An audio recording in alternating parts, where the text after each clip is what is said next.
My name is सम्राट धारा। I am student of lovely professional university Punjab. ठीक है, मेरा रजिस्ट्रेशन नंबर है 1202003। My roll number is RX2003B54। और मैं आपको fundamental of athletic and games के बारे में कि मतलब कि सब्जेक्ट का टॉपिक के ऊपर जो होता है ऑफिशिएटिंग एंड इट्स मतलब कैसे थ्रो किया जाता है उसके बारे में हम असाइनमेंट बनाने वाले हैं। तो ये चीज़ हम देखते हैं कि हर चीज़ क्या कैसे और कैसे क्या क्या उनके लिए करना होता है। ठीक है, लेट्स बिगिन। तो हमें ऑफिशिएटिंग करने के लिए हमें ये चीज़ ध्यान में रखना होता है कि पहले जो प्लेयर आ रहा है लाइन पे वो सारे प्लेयर लाइन में ठीक तरीके के बैठे हैं कि नहीं, ये चीज़ हमें पहले ध्यान में रखना होता है। यदि हमारे पास 2 फ्लैग होता है ऑफिशिएटिंग, जो पीछे जो एकदम से फिनिशिंग लाइन में खड़ा होता है उनके पास होता है फ्लैग, और जो स्टार्ट होता है मतलब स्टार्टर से पहले जो एक ऑफिशियल होता है उनके पास होता है फ्लैग। एक होता है रेड फ्लैग, एक वाइट फ्लैग। ये होता है ऐसे मेरे पे फ्लैग नहीं है तो मैं एक वाइट क्लॉथ यूज़ कर रहा हूँ। सोच लो यदि हर एक एथलीट अपने लाइन पे सही तरीके से है और सही लाइन पे खड़ा है जहाँ पे होना चाहिए, उनको कोई एक्स्ट्रा एडवांटेज नहीं मिला दूसरा एथलीट से, तो तब मैं वाइट फ्लैग अप रेस कर दूंगा और रेड फ्लैग मेरा नीचे रहेगा, ऐसे रेस कर दूंगा। ठीक है, मतलब ऊपर की तरफ ऐसे रेस कर दूंगा मैं उसको। पर जब मेरे पे रेड फ्लैग होगा उस तरीके से उससे रेस करने से तो ये जो रेफरी है जो on human get set go बोलेगा वो चीज़ उसे याद हो जाए कि जो प्लेयर्स है वो सारे सही है, तो वो on human red set go बोलने के लिए तैयार होगा। और यदि मेरे पे रेड एक क्लॉथ है, जैसे ऐसे एक रेड क्लॉथ में ले लियो, यदि कोई प्लेयर एक्स्ट्रा एडवांटेज ले रहा है या कोई प्लेयर लाइन से आगे खड़ा है तो मैं ये रेड फ्लैग ऐसे अप कर दूंगा इस तरीके से। तो जो ऑन ह्यूमन रेड सेट वो नहीं बोलेगा और प्लेयर को अपने लाइन पे वापस मतलब अपने लाइन के पीछे या ऑन लाइन खड़े होने के लिए बोल दिया जाएगा और इंस्ट्रक्ट कर दिया जाएगा कि प्लेयर वो अपने लाइन पे हो। इस तरीके से हमें एक ऑफिशियल अपना ऑफिशिएटिंग करते हैं कि देखते हैं कि बंदा मतलब on human red set go होने से पहले ये चीज़ देखा जाता है कि कोई प्लेयर एडवांटेज नहीं ले रहा है, और यदि एडवांटेज ले रहा है तो रेड फ्लैग से वो तब ऑफिशियल स्टॉप कर देता है on human get set go बोलने वाले ऑफिसर से। तो उस तरीके से कि कोई प्लेयर एक्स्ट्रा एडवांटेज नहीं ले रहा है उस दूसरे प्लेयर से।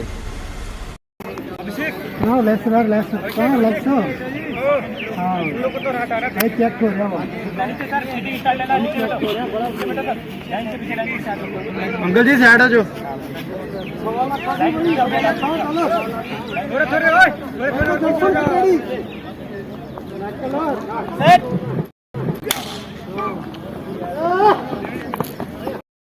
तो अब मैं ये दिखाने वाला हूँ कि कोई एथलीट कैसे स्टार्ट करता है। ठीक है, उस हिसाब से मैं किसी को सिखाने वाला हूँ कि कैसे स्टार्ट किया जाता है एथलीट में कि 100 मीटर 200 मीटर 400 मीटर रेसेस के अंदर। ठीक है, तो ये मैं फ़ोन को यहाँ पे रख दिया। अब मैं दिखाने वाला हूँ कैसे स्टार्ट करता है दूसरे प्लेयर को।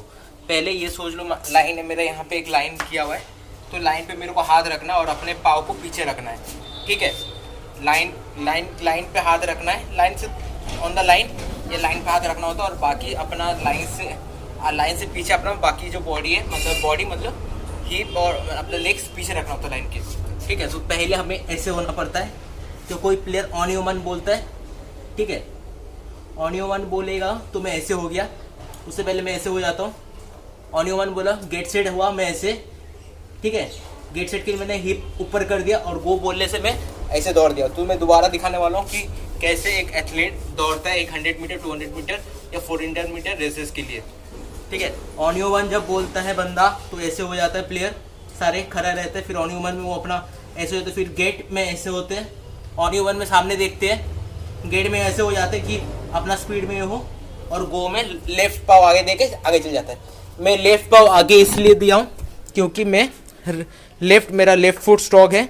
ठीक है, उसीलिए मेरे पे मेरा लेफ्ट लेग स्ट्रॉन्ग है तो इसलिए लेफ्ट लेग मैंने आगे दिया।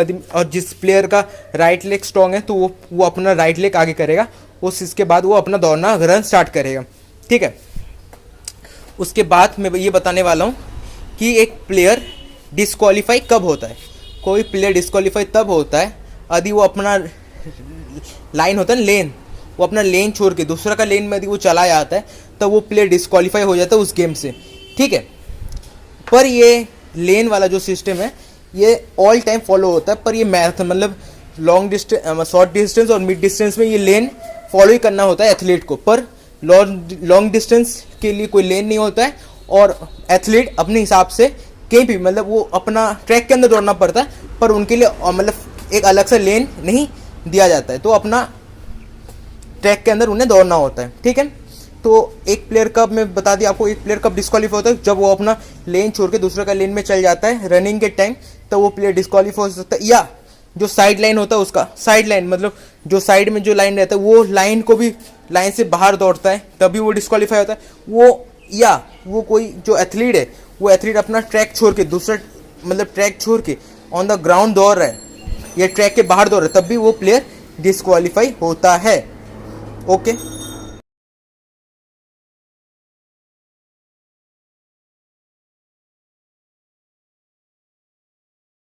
मेरा बाकी रहा कि हर एक ऑफिशियल का काम क्या होता है।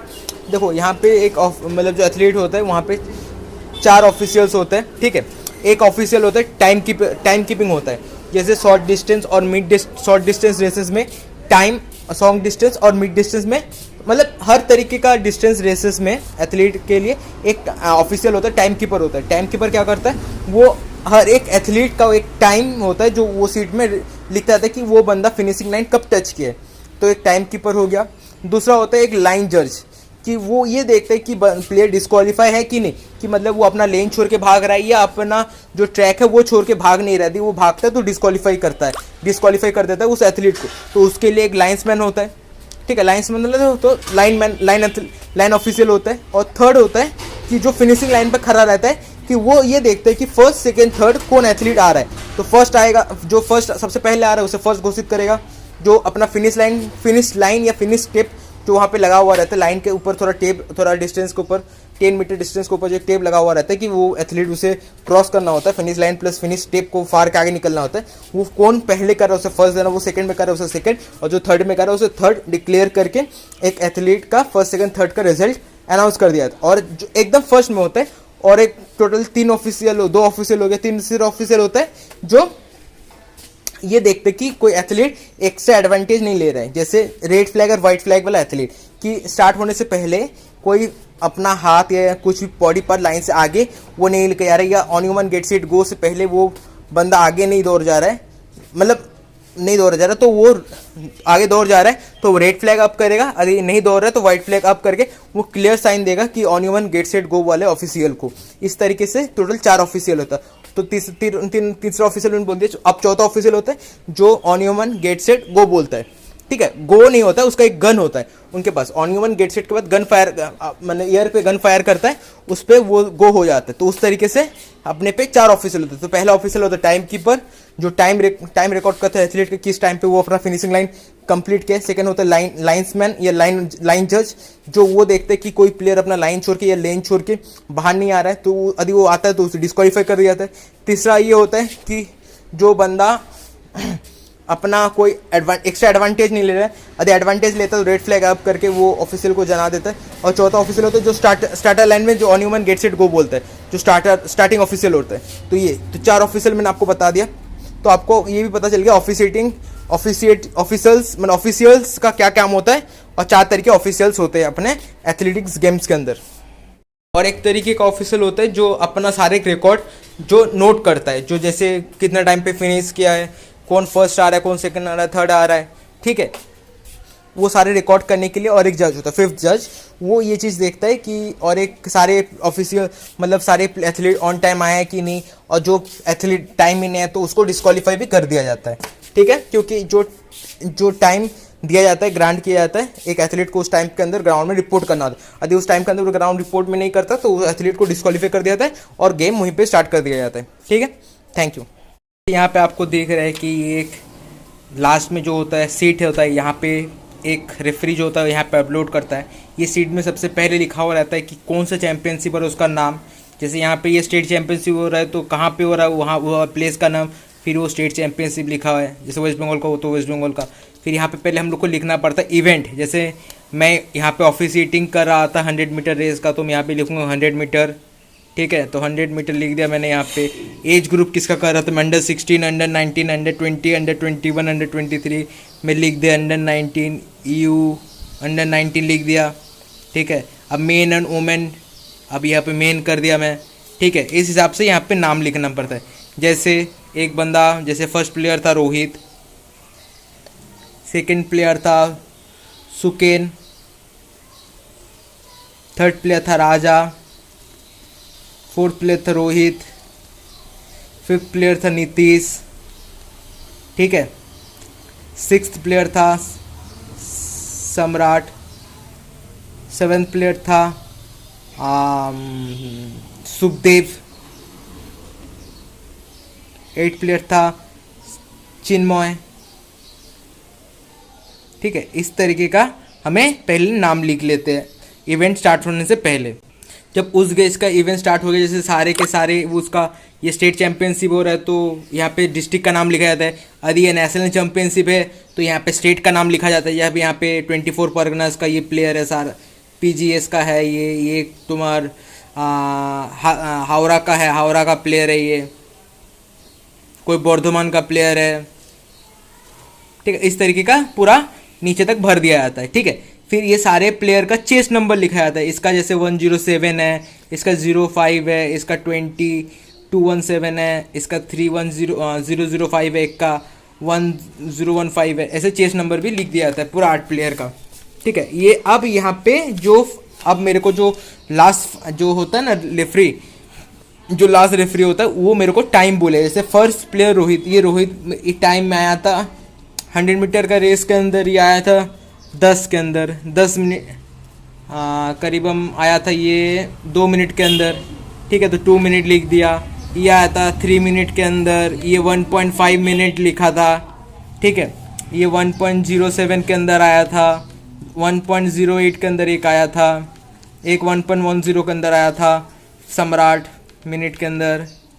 ठीक है। और सुखदेव आया था 1.10 के अंदर, ये 1.09 में आया था। इस तरीके का इस सबका नाम लिख दिया गया। अब नंबर ऑफ राउंड, ये नंबर ऑफ राउंड तब लिखा जाता है जब ये रिले रेस होता है। ये 200 मीटर, नंबर ऑफ 400, 300 मीटर है तो ये सारा ब्लैंक कर दूंगा मैं, ऐसे कर दूंगा इसको। ठीक है। इसका बेस्ट परफॉर्मेंस, ये बेस्ट परफॉर्मेंस कब होता है, ये बेस्ट परफॉर्मेंस तब होता है यदि यहाँ पे जेवलिन थ्रो होता है, या इसमें यदि javelin throw, short put, discus throw, hammer throw, यहाँ पे तीन ट्राई करने दिया जाता है। 3 में से जो प्लेयर बेस्ट, जिसमें हाईएस्ट आता है, हाईएस्ट मीटर जिसमें अचीव करता है, वो बेस्ट परफॉर्मेंस के हिसाब से लिखा जाता है। ठीक है। तो इस हिसाब से यहाँ पे हम लोग का फर्स्ट कौन आया था, फर्स्ट 1.06 आया है रोहित। तो मैं यहाँ पे ये फाइनल लिस्ट मेरे को तैयार करना पड़ रहा है। रोहित आया फर्स्ट। सेकंड कौन आया, सेकंड में देख रहा हूँ चिन्मय है। ठीक है। थर्ड कौन आया, थर्ड आया यहाँ पे और एक रोहित कुमार है, ये के आर। ठीक है। तो यहाँ पे रोहित कुमार, ये ओनली रोहित था, ये रोहित कुमार। तो बेस्ट परफॉर्मेंस, इसका बेस्ट मतलब यहाँ पे टाइम लिख देना है सबका। रोहित आया था 1.15 में। इस तरीके का उसका एक प्लेलिस्ट तैयार हो गया। Thank you.